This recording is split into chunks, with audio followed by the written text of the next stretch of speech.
नमस्कार प्यारे मित्रों, आप सबका हमारे YouTube चैनल पर हार्दिक स्वागत है। चैनल पर नए हैं तो चैनल को कीजिए सब्सक्राइब, जुड़िए हमारे साथ में। आपका जुड़ाव निश्चित रूप से हमें एक आत्मिक शक्ति देता है। दोस्तों, राजनीति में कई संभावनाएं हमेशा से रही हैं। तो आज जो एक दशा दिशा बन रही है, जो स्थिति बन रही है, उसके बारे में चर्चा करना चाहूँगा। आरएसएस भाजपा का एक तरीके से कह सकते हैं कि भाजपा का पिता है। भारतीय जनता पार्टी का उदय भी आरएसएस से ही हुआ है। आरएसएस यानी राष्ट्रीय स्वयंसेवक संघ, जिसके राय मशवरे के बिना सरकार आगे नहीं बढ़ सकती है। और कहीं कहीं देखा गया कि जब भी तालमेल बिगड़ता है तो भारतीय जनता पार्टी चुनाव में हार जाती है। और जहाँ भी तालमेल बना जाहिर सी बात है कि ऐसे समय में ऐसे स्टेट में जीत करके आगे, जहाँ पे 15-15 साल सरकार चलाए, फिर भी वहाँ भी एंटी इनकम्बेंसी काम नहीं है। आरएसएस और बीजेपी का तालमेल जो है निश्चित रूप से फ़ायदे का सौदा रहा। चाहे आप महाराष्ट्र की बात कर लें, चाहे आप हरियाणा की बात कर लें, लगातार गवर्नमेंट की वापसी हुई है, ये अपने आप में एक सच है। और यूपी में दोहराया गया नतीजा ये भी सच है। 2 बार आरएसएस ने साथ दिया तो दोनों बार भाजपा की लोकसभा में बम्पर सीटें आई, जबकि जैसे ही आरएसएस ने साथ छोड़ा वैसे ही भाजपा की सीटों में कमी आ गई। वर्तमान में भारतीय जनता पार्टी लोकसभा में समाजवादी पार्टी से कम सीटों पर जीती हुई है। तो कहीं न कहीं आरएसएस और बीजेपी के बीच में तालमेल बनाए रखने की जिम्मेदारी इस समय नरेंद्र मोदी ने अपने कंधों पर उठा रखी है। और जाहिर सी बात है, मोदी चाहते हैं कि ये तालमेल बना रहे। इसीलिए इस बार जो अध्यक्ष चुनने की प्रक्रिया है वो आरएसएस के जिम्मे बन पड़ी है। यानी आरएसएस तय करेगा कि कौन अध्यक्ष बनेगा। और देखिए दोस्तों, जो जिन नामों पर सहमति लगभग बन रही है, उनमें विनोद तावड़े का भी नाम प्रमुख रूप से है, जो कि महाराष्ट्र के प्रभारी रह चुके हैं। और उनके द्वारा महाराष्ट्र में जिस तरीके से बीजेपी के लिए काम किया गया और दोबारा सत्ता में भारतीय जनता पार्टी 5 साल शासन करने के बाद में वापस लौट के आई, कहीं न कहीं और भी राज्यों में उन्होंने अच्छा काम किया, हरियाणा में भी काम किया बढ़िया।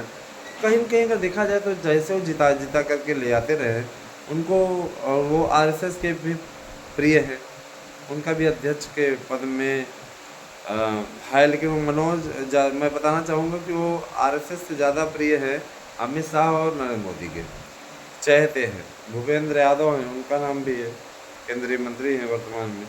लेकिन भारतीय जनता पार्टी एक ऐसे नेता को यहाँ का मुखिया बनाना चाहती है, अपना मुखिया, जो कि जिसके साथ उसका गहरा तालमेल और आरएसएस को भी पसंद हो। इनमें उत्तर प्रदेश के मुख्यमंत्री योगी आदित्यनाथ का नाम प्रमुख रूप से लिया जा रहा है। तो कहा जा रहा है कि योगी को अध्यक्ष बनाया जा सकता है। लेकिन सवाल ये भी उठ रहा है कि अगर योगी अध्यक्ष बन गए भारतीय जनता पार्टी के, तो उत्तर प्रदेश की कमान किसके हाथों में होगी। आपको मालूम ही होगा कि दोबारा सत्ता में वापसी कराने वाले और पूर्ण बहुमत से ये उत्तर प्रदेश के पहले ऐसे मुख्यमंत्री जिन्होंने 5 साल शासन किया, उसके बाद में सत्ता में वापसी कराई। कहीं न कहीं माफियाओं के खिलाफ इनके द्वारा जो कदम उठाया गया, और एक रिकॉर्ड है कि अभी तक सोचिए, ये 8 साल से सरकार चला रहे हैं, 8 सालों में किसी भी प्रकार से एक भी दंगा ना होना, ये बहुत बड़ी बात है। कोई दंगा ना होना, कोई बड़ी घटना ना होना, शांतिपूर्ण ढंग से शासन चलाना, ये अपने आप में बहुत बड़ी बात है कि नहीं।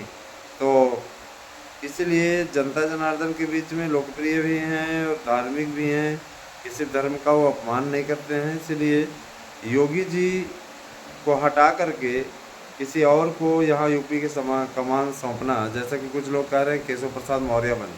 केशव प्रसाद मौर्य एक ऐसे नेता हैं जो अपनी विधानसभा की सीट नहीं बचा पाए।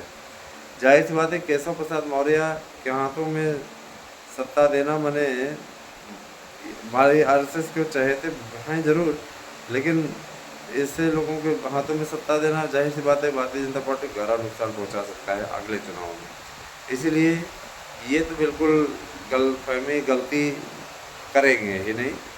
और जो आंतरिक सूत्र बता रहे हैं अध्यक्ष के लिए नाम, तो योगी का नाम प्रमुख रूप से चल रहा है। लेकिन योगी आदित्यनाथ ने स्वयं कहा है कि हमें अभी यूपी में ही रहने दिया जाए, यूपी में हम काम करना चाहते हैं और जिस तरीके से हमारा कारवां चल रहा है यूपी में हम थोड़ा उसको आगे बढ़ाना चाहेंगे।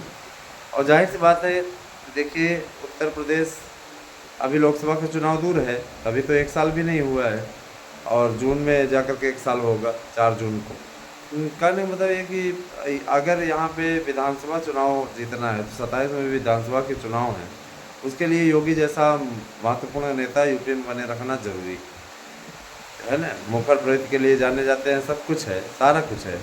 तो ऐसी गलती फिलहाल बीजेपी यहाँ पे नहीं करने जा रही है, ये तो तय है।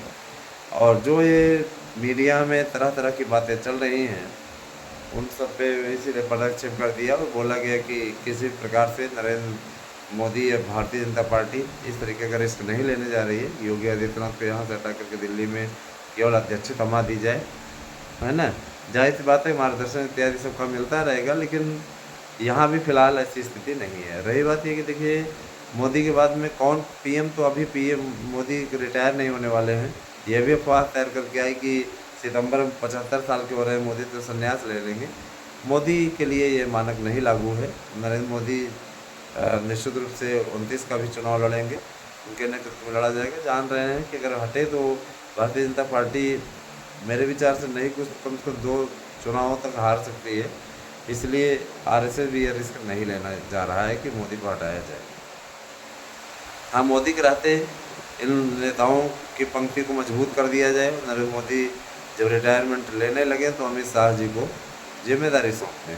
यही सब सारी चर्चाएं हो रही हैं दोस्तों। लेकिन इतना ज़रूर जान लीजिए कि ये जो अफवाह तैर रही है कि योगी दिल्ली जा रहे हैं, योगी आदित्यनाथ अब मुख्यमंत्री यहाँ के नहीं रहेंगे, किसी यूपी के नेता को कमान सौंपी जाएगी कि मुख्यमंत्री बन जाइए, तो ये ऐसी गलती नहीं करेंगे। कल्याण सिंह पाठक, राम प्रकाश गुप्ता को मुख्यमंत्री बनाने का क्या नतीजा हुआ वो आपने भी देखा यूपी में।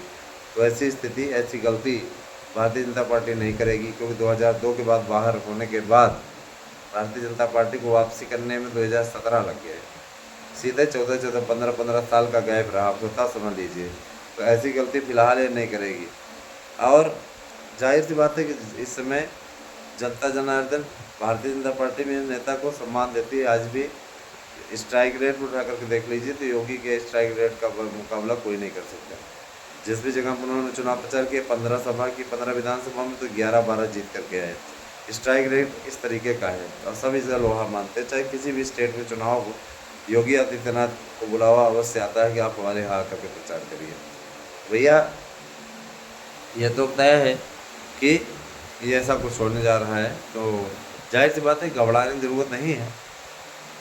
जो भी बीजेपी के समर्थक हैं, जो भारतीय जनता पार्टी को लाइक करते हैं, मैं आंतरिक रिपोर्ट आपको बता रहा हूँ, विनोद तावड़े भाजपा के अगले अध्यक्ष बनने जा रहे हैं और महाराष्ट्र से आते हैं। महाराष्ट्र में इतनी शानदार जीत मिली, जाहिर सी बात है कि महाराष्ट्र में भारतीय जनता पार्टी और उसके नेतृत्व वाले महायुति का परफॉर्मेंस लोकसभा में बहुत बेकार रहा।